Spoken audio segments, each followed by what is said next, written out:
Judicial interventions, shady political deals, vote fraud, and corrupt bargains. Sounds like a third world dictatorship? Think again. These aren't tales from a fragile state, but from the heart of what's called the world's greatest democracy, the United States of America. What if I told you that democracy in America has always been as vulnerable as it appears now? Buckle up to be astonished by the three most unbelievably controversial presidential elections in American history. I bet you did not know about the third one. Number 1. Bush versus Al Gore. Imagine winning the popular vote by 500,000 and still losing the presidency. Now imagine your opponent's brother happens to be the governor of the state that decided it all.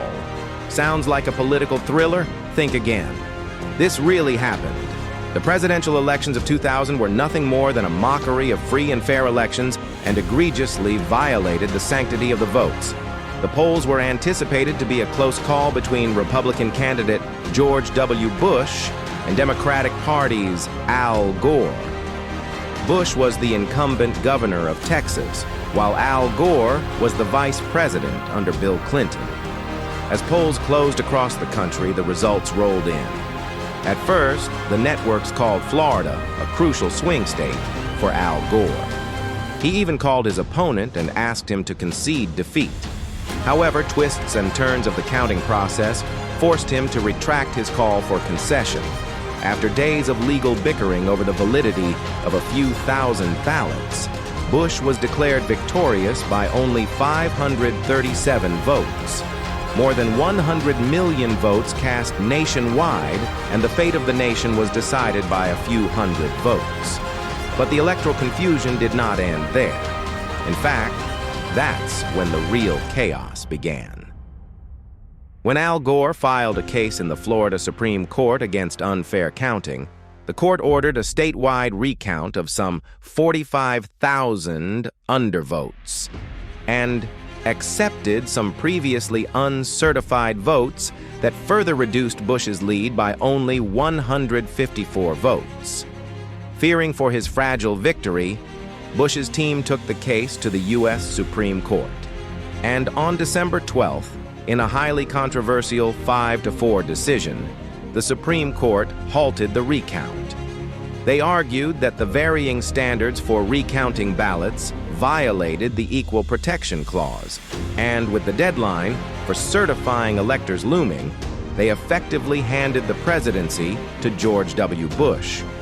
With 25 Electoral College votes for Florida, he carried the day by a narrow margin of 271 against Al Gore's 266.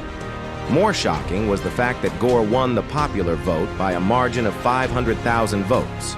Suspicion of unfairness gains more weight considering the fact that the governor of Florida at that time was George's brother, Jeb Bush. Number 2, Rutherford B. Hayes versus Samuel J. Tilden. In 1876, the presidency wasn't won. It was negotiated. The bone of contention was Florida, again. The presidential elections of 1876 are yet another tale of usurping public mandate and exploiting legal loopholes to change election results.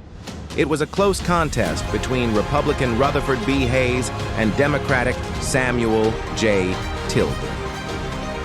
On election night, Tilden had secured a major lead with 250,000 more popular votes and 184 electoral votes in his pocket, falling short of just one more vote to seal the deal. On the other hand, Hayes was lagging behind with 165 votes. However, counting was yet to be finalized in the states of Louisiana, Florida, and South Carolina. Besides, there was a dispute over one elector in Oregon. Rutherford's hopes of becoming president rekindled when he was told that if he bagged all 20 votes from the above states, he would gain a lead of 1 vote over Tilden. Both candidates claimed victory and threw allegations of rigging and voter intimidation at each other. After days of bickering and hostile confrontation, which was feared to lead to another civil war, Congress decided to break the deadlock with the creation of an electoral commission. The commission was to have 15 members, 5 each from the House of Representatives, Senate, and Supreme Court. 7 of them were Democrats, 7 Republicans, and 1 independent judge. However, the impartial judge resigned and was replaced by Justice Bradley, who had clear Republican leanings. Eventually, the commission gifted all 3 states to Rutherford B. Hayes and made him the President of the United States with an electoral tally of 185 against Tilden's 184. Democrats were so frustrated and furious that they called Hayes his fraudulency and Rutherfraud. The political tensions were diffused with the Compromise of 1877, when President Hayes agreed with the demands of Southern Democrats to withdraw troops from the South and ending the Reconstruction era. Number 3, imagine winning the most votes and still losing the presidency. If you think elections today are wild, wait until you hear how a Speaker of the House hijacked the presidency in 1824. The presidential elections of 1824 deprived Andrew Jackson of the presidency, despite winning the popular vote and securing the highest number of electoral votes. It was the time when Congress, not the people, chose the president. It was the dirtiest political drama of American history, where backroom deals overruled public mandate and placed an undeserving person in the White House. 4 men stepped into the ring during the elections. Andrew Jackson, the war hero who just crushed the British at the Battle of New Orleans. John Quincy Adams, the son of a president and a polished diplomat. William Crawford, the insider's choice. And Henry Clay, the smooth-talking Speaker of the House and the guy behind the Compromise of Missouri. When the votes were counted, Jackson had done the impossible. He won the popular vote and led with 99 electoral votes, but he was 33 short of the majority he needed to win. Adams came in second with 84. Crawford and Clay trailed behind. Since no candidate had the electoral majority, the 12th Amendment dictated that the Congress had the power to decide among the top 3 candidates.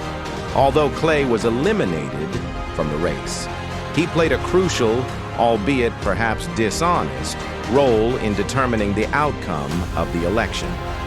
As he was the Speaker of the House, he used his influence on members of the House and made John Quincy Adams the president with a margin of just 1 vote.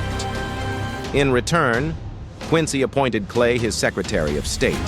Enraged by this egregious turn of events, Jackson termed the congressional proceeding a corrupt bargain.